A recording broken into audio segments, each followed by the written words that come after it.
Donc, dans ce numéro-là, c'est vrai qu'il n'est pas facile. On va le regarder de plus près. Près comme ça. Non, plus loin. Alors, ça dit. La figure ci-contre est composée de trapèzes isocèles isométriques. Donc, ça veut dire que ici, tous ces trapèzes-là, ils ont la même taille. Ces trapèzes forment deux octogones réguliers semblables. Pour ceux qui auraient de la misère à visualiser sont où ces octogones-là, en fait, on a un premier grand octogone qui est comme à l'extérieur, genre comme ça.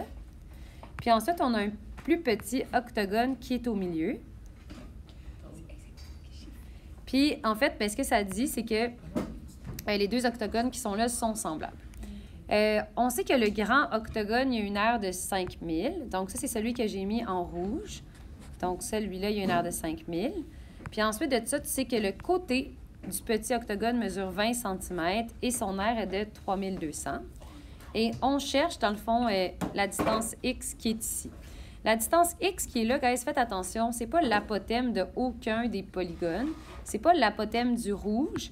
L'apothème du rouge, guys, il part du milieu du polygone rouge puis il s'en va jusque là-bas.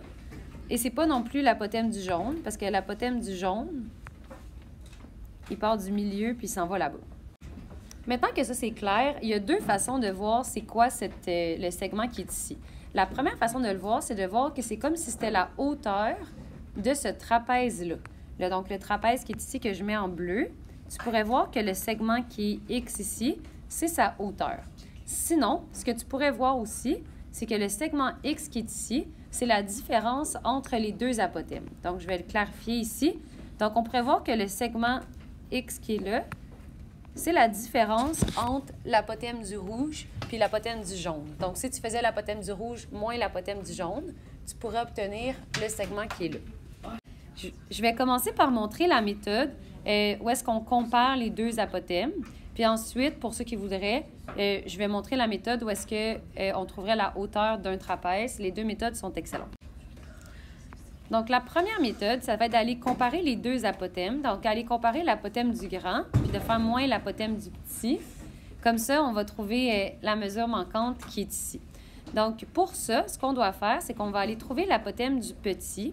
On a tout ce qu'il nous faut. Là, on a le côté, on a l'aire, puis on a le nombre de côtés. Ensuite de ça, on va essayer de trouver le K, puis d'aller l'utiliser pour trouver l'apothème du grand. Puis ensuite, on va les comparer. Donc, première étape, je vais aller trouver l'apothème du petit. Donc, pour trouver l'apothème du petit, en premier, on a l'aire. L'aire, elle est de 3200. Le côté, c'est 20. Son apothème, on ne sait pas. Mais son nombre de côtés, c'est 6 pour... non, c'est 8.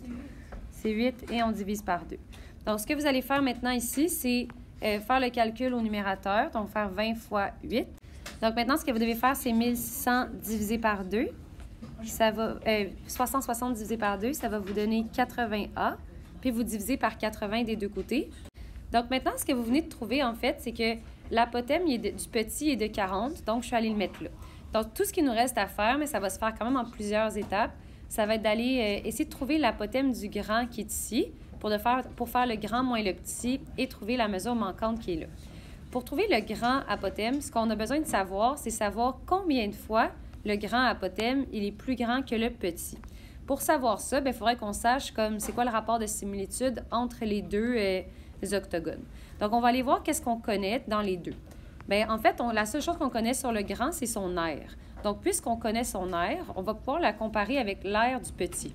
Par contre, quand on compare deux aires, ça va nous donner le K à la 2. C'est pas très grave. Après ça, on va pouvoir le changer en K, puis l'utiliser pour trouver l'apothème. Donc, pour trouver le K à la 2, je vais aller comparer les deux aires. Donc, la première aire, elle est de 5000 cm².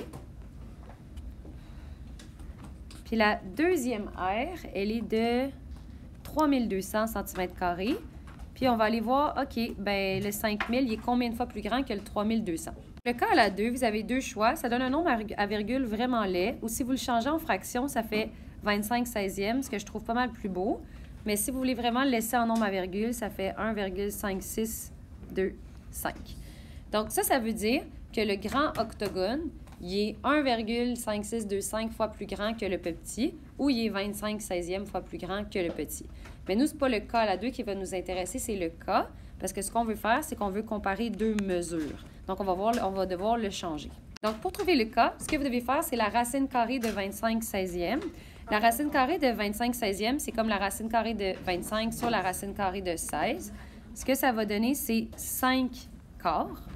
Ou, si vous souhaitez l'écrire en nombre à virgule, ça fait 1,25. Donc maintenant, ce que je viens de trouver, c'est que la mesure du grand apothème qui est ici, celui qui est en rouge, eh bien, elle est 1,25 fois plus grande que la petite. Donc, tout ce que j'ai à faire, c'est faire 40 fois 1,25. Comme ça, je vais avoir le grand. Donc, ce que j'ai fait, c'est que j'ai fait 40 fois 1,25. Et ça m'a donné 50 cm pour le grand apothème. Donc, maintenant, ce que tu sais, c'est que le grand apothème, il mesure 50, puis le petit, il mesure 40. Donc, tu peux faire 50 moins 40 et tu vas obtenir la mesure manquante qui était ici. Ça va te donner 10. Donc, c'est comme ça qu'on obtient notre 10 cm. Maintenant, pour ceux que ça intéresse, je vais montrer l'autre chemin qui est pratiquement la même longueur, qui va être aller faire le problème comme si on considérait que la mesure manquante ici, c'était la hauteur de ce trapèze-là. Donc, si vous le faites en voyant que ce que vous cherchez, c'est la hauteur du trapèze, ce que vous devez avoir, c'est l'aire du trapèze. Vous devez avoir la grande base du trapèze et vous devez aussi avoir la petite base du trapèze. En ce moment, la seule chose que vous avez, vous savez que la mesure de côté ici, elle est de 20 cm. Donc, sachant ça,